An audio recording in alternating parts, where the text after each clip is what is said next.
Yeah, as Tori said during his interview, you know, the teams are very disciplined, very focused on what they're doing, the operational sequence of events that they're following. They are making sure everything happens, especially in this T-4 and counting period, because there's a lot of things they have to do. They have to finish topping the vehicle, make sure that all the tanks, first stage, second stage on Centaur, are at flight pressures and full of fuel, ready to go for this morning. They have to make sure the FTS system is armed and ready for personnel safety just in case, so that the range can do that.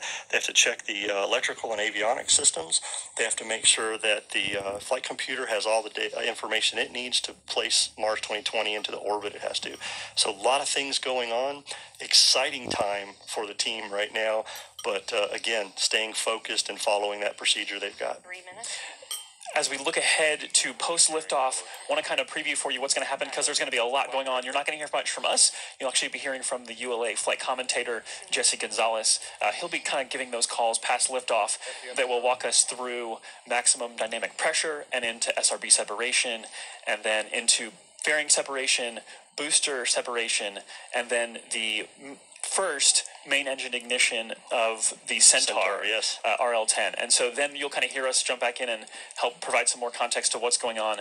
We encourage you to stay with us for the rest of the show, though. There's a ton more content we have to bring you, and we are far from over. I want to emphasize that the countdown to Mars is not done at 0 today. The countdown to Mars ends in February, when Mars 2020 safely delivers Perseverance and Ingenuity to the surface of the red planet. So we're going to let you listen in now and enjoy the last couple minutes of the process of launching a rocket.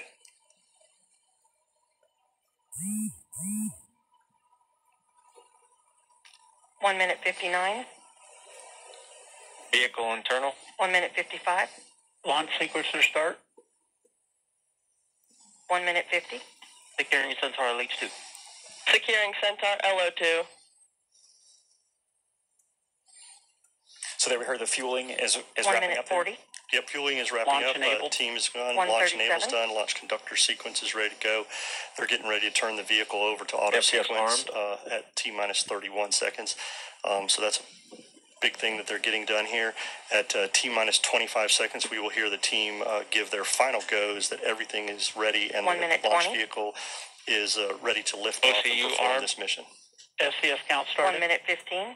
We're doing CCS for launch. Roger. 1 minute 10. 10 valves locked.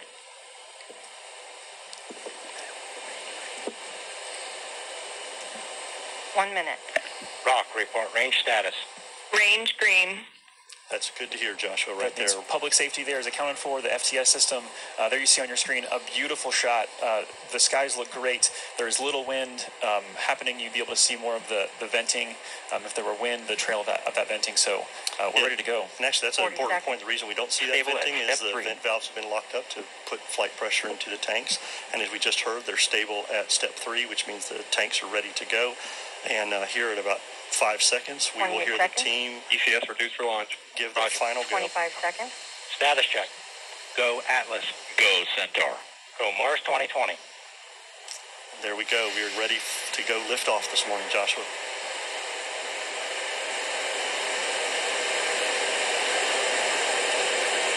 Eight, 7, 6, 5, 5. 4. Engine ignition. 2, 1, 0. Release. And liftoff. As the countdown to Mars continues, the perseverance of humanity launching the next generation of robotic explorers to the red planet.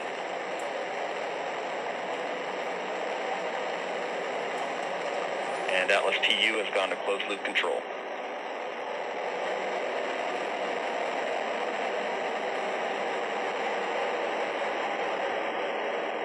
Coming up on 30 seconds into flight, the RD-180 is throttling down as expected. Engine response looks good. And Mach 1 Atlas 5 is now supersonic.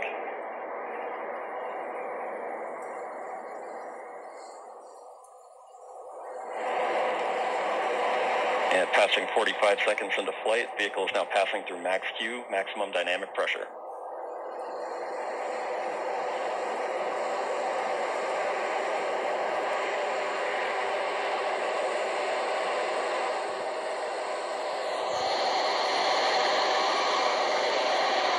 Passing 1 minute into flight, the RD-180 is throttling back up as expected. Engine response looks good.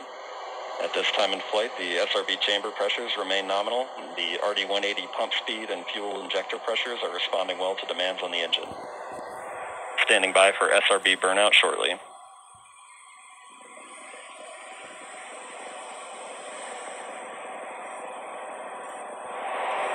And we have burnout on all 4 SRBs. Burnout pressure signatures look good. Standing by for SRB jettison shortly.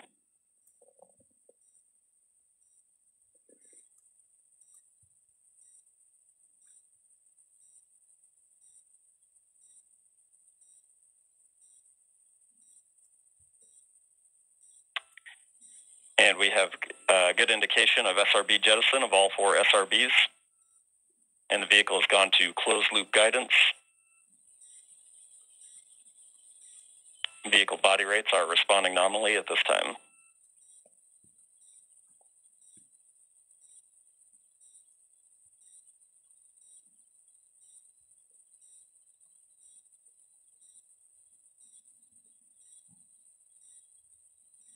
And coming up on 2.5 minutes into flight, the RD-180 is throttled down slightly as expected. Engine response continues to look good. At this time, the vehicle is 50 miles in altitude, 85 miles downrange, traveling at 6,000 miles per hour.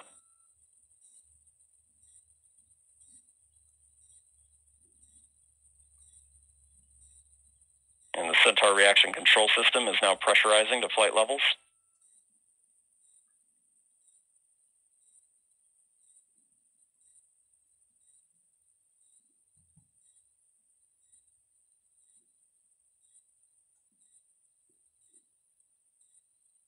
And just past 3 minutes into flight, the RD-180 is now throttling to maintain a constant 2.5 G acceleration limit for payload fairing jettison. Engine response and vehicle acceleration look good.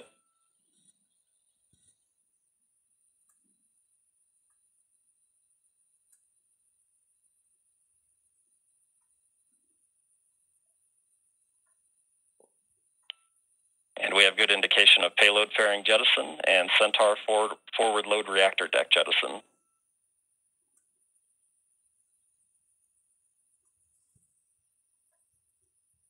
And the RD-180 is throttling back up to attain a 4.6 G acceleration. Engine response continues to look good.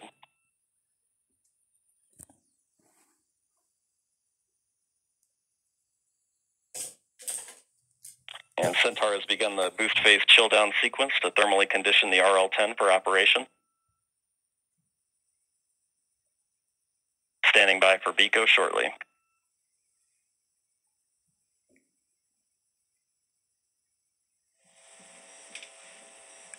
BECO's the call for booster engine. And we have BECO, booster engine cutoff, standing by for stage separation.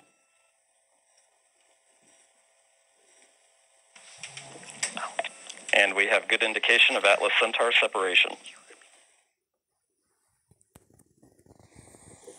So they're using live footage. And we have the Mach rocket. 1. RL-10 operating parameters look good. Chamber pressures are stable.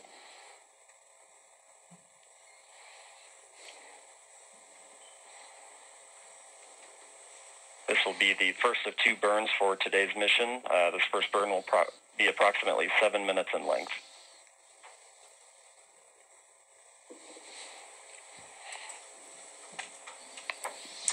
So Mick, that's pretty exceptional footage there. That's live video. We will see that switch over shortly into an animation that kind of helps let us know what's happening with the rocket. But right there, a beautiful liftoff. Fun to feel that rumble in the building here as we proceed towards orbit and then towards Mars destination. Yeah, absolutely. It was great watching an on-time liftoff of the Atlas V with that little over 2 million pounds of thrust. Cleared the tower in roughly 5 seconds. Josh, you and I worked the InSight mission, and if you recall, that mission on the West Coast took about 17 seconds to get past tower. So with those 4 solids today, this thing really got out of here and on its way. It's, as we hear from Jesse, everything's looking nominal, and all vehicle parameters are within the design limits, and we're getting ready to come up on a main engine start for that first burn that Jesse was talking about. Yeah, so recapping this countdown to Mars, the stations begin to be filled up this morning just after midnight. Preparations, fuelings, powering up, all the way through that liftoff that happened. I think, Mick, it wasn't precisely on time. I think you said it was like 10 milliseconds early. So it's pretty much dead on. Yeah, dead on. This team does a great job. As I said, they're very focused, very disciplined. As Tori also said, courageous.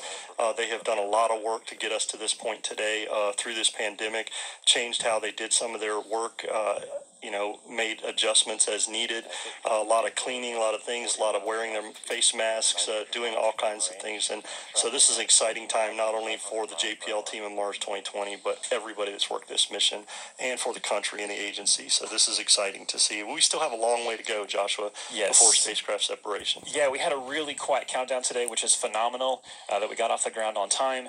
And we are proceeding now that we are in the middle of the first burn. It's tough to make out, but that engine is lit and it's firing. So we are in motion. There you go. There's that animation we talked about. The telemetry there as we switch to a TDRS compatible data format. TDRS. Overall telemetry quality is very good. The space tracking system. So there you go. This is not an actual video, but this is an animation that's driven by real data. So although we're not actually seeing the engine on screen right now, we can see that the engine is lit, and that is driven by the data that says that the engine is truly lit and we're in this burn. Yeah, the launch vehicle continues to send telemetry to the launch team via the TDRS network, as you mentioned, and that allows them to continue to watch what's going on and make sure all their sequence of events meet their timeline. We continue on a nominal flight this morning. This first burn, as we heard earlier, will be about 6 minutes. This will get us into that park orbit around Earth, allow us to get on our way, and then get into that approximately 30-minute coast period that we're going to have. 8 minutes into flight, beginning to see the Centaur PU system balance out mass errors. Seeing very stable body rates in the Centaur. So we've mentioned 5 teams at play, and although if you were watching, hopefully you got a chance to see this in person, if not on camera, it's easy to kind of say, oh, it's over, like job done, but all 5 of these teams still very much engaged, still very much focused, because there's a lot of work ahead as we proceed through this first burn, and then a coast phase, like you mentioned, Mick, and then a second burn, and then spacecraft separation and the acquisition of signal from Mars 2020. So a lot more coming up here. Mick, I know for Launch Services Program, you guys manage the launch. So what does that mean? I mean, this is you guys' work in action right now. By the way, that's the 5th team that we didn't get to mention. We talked about JPL, we talked about DOE, we talked about United Space Force. Well, there we go, in case you didn't see it, because no one knew, because only 50,000 people were watching. You at least get to see the launch, you bastards.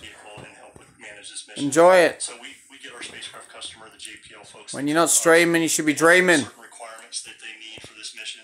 See us. Launch Services Program made up of engineers and flight